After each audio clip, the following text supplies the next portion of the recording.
Inclusive learning focuses on providing quality education for all students.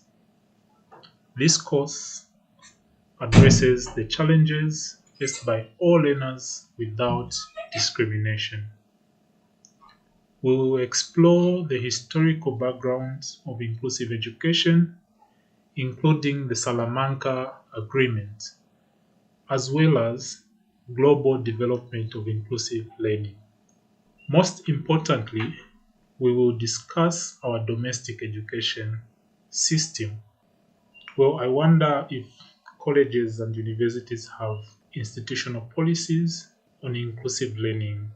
How is inclusive learning regulated in our education system? In answering the question, how is inclusive learning regulated in our education system? Yes, we do have international instruments, regional instruments, and domestic laws that regulate inclusive education in our education system. As we go through this course or today's lesson, you should already start thinking of areas to research and publish action research papers on any subject relating to inclusive education.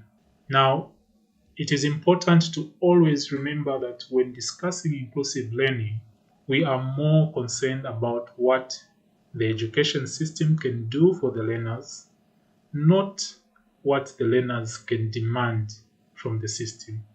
Governments, including our own, have a responsibility to provide quality education for all learners, irrespective of their needs.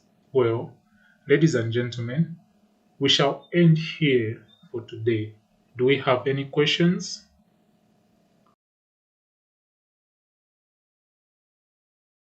Understanding Zambia's legal framework relating to inclusive learning. So, in order for us to understand our legal framework or to understand today's discussion, we are going to zero into what constitutes inclusive learning. We'll look at the effective implementation of implementation of the laws relating to inclusive learning, and we are equally going to look at the challenges encountered during the implementation of inclusive learning. Now, what constitutes Zambia's legal framework for inclusive education? So, our legal framework is quite robust in nature. You need to look at inclusive learning from the international viewpoint, you need to look at it from the regional viewpoint. You equally need to understand our domestic position relating to inclusive learning. So, what constitutes the framework? It's a combination of all these things that I've mentioned. Inclusive learning in Zambia is supported by a combination of domestic laws.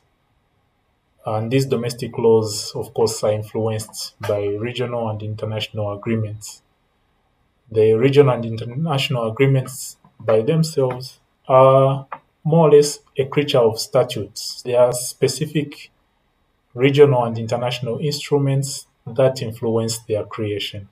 This comprehensive approach ensures that all children within our jurisdiction, regardless of their backgrounds, irrespective of their abilities, have the right to access quality education. The list below highlights the enforceable laws in our jurisdiction.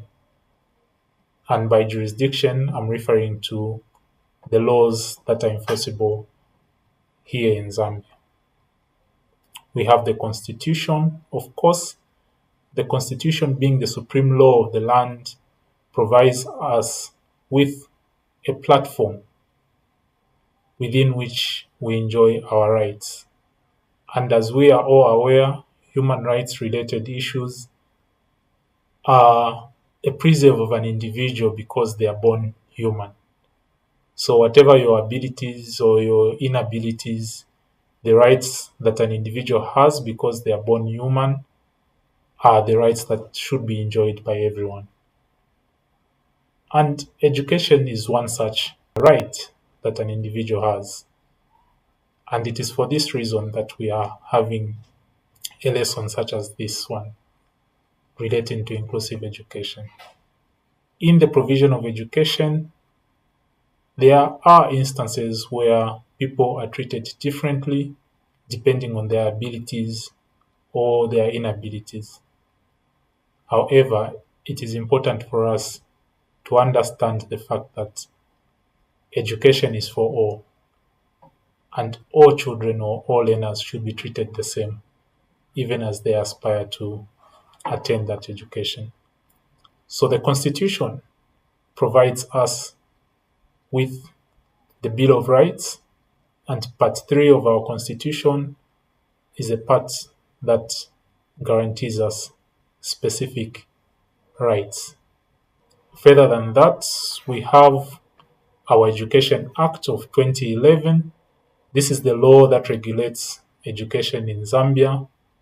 It is a statute that provides for the right to education, and it is a statute that provides for institutions of higher learning and how those institutions of higher learning should operate and what those institutions of higher learning should put in place in order for them to efficiently provide for the right to education. We have the Persons with Disabilities Act of 2012, and this statute aims at providing for issues relating to disabilities and aims at addressing the plight of people who are differently abled here in Zambia. The Children's Code Act provides for matters relating to children, including education related issues. Further than that, we also have to understand the constitution of the framework on inclusive education. I started by addressing the constitution as a very important source of inclusive laws within our country. Why did I do that? It's simply because the constitution is the supreme law of the land. It establishes a foundation for equality, non-discrimination, and the right to education. All the other acts of parliament should comply with its provisions. Remember, I highlighted the fact that the Constitution is the basis upon which we claim our human rights here in Zambia. Part 3 of the Constitution highlights several rights. And because the Constitution is the supreme law, it follows therefore that even the laws that I had mentioned earlier, for example, the Education Act, the Disabilities Act, the provisions of those statutes should be in conformity with the Constitution. Consequently, the above mentioned laws, or the laws that I've just stated, are meant to fulfill the constitutional mandate to guarantee the right to education for all. Further to the above, our legal framework is comprised of regional and international instruments. The following are examples. Of course, we'll start with the Universal Declaration of Human Rights, 1948, the United Nations Convention on the Rights of People Living with Disabilities, 2006, the African Charter on Human and People's Rights, this is the Bonjour Charter of 1986, and more importantly, the SADC Protocol on Education and Training. Now, the SADC Protocol on Education and Training has a provision that looks at policy formulation, and looking at Zambia's legal framework relating to inclusive learning, policy formulation is of great importance when it comes to implementation. The other issue I would like to highlight is the UN Convention on the Rights of People Living with Disabilities is the basis upon which Zambia created or enacted a statute on disability rights.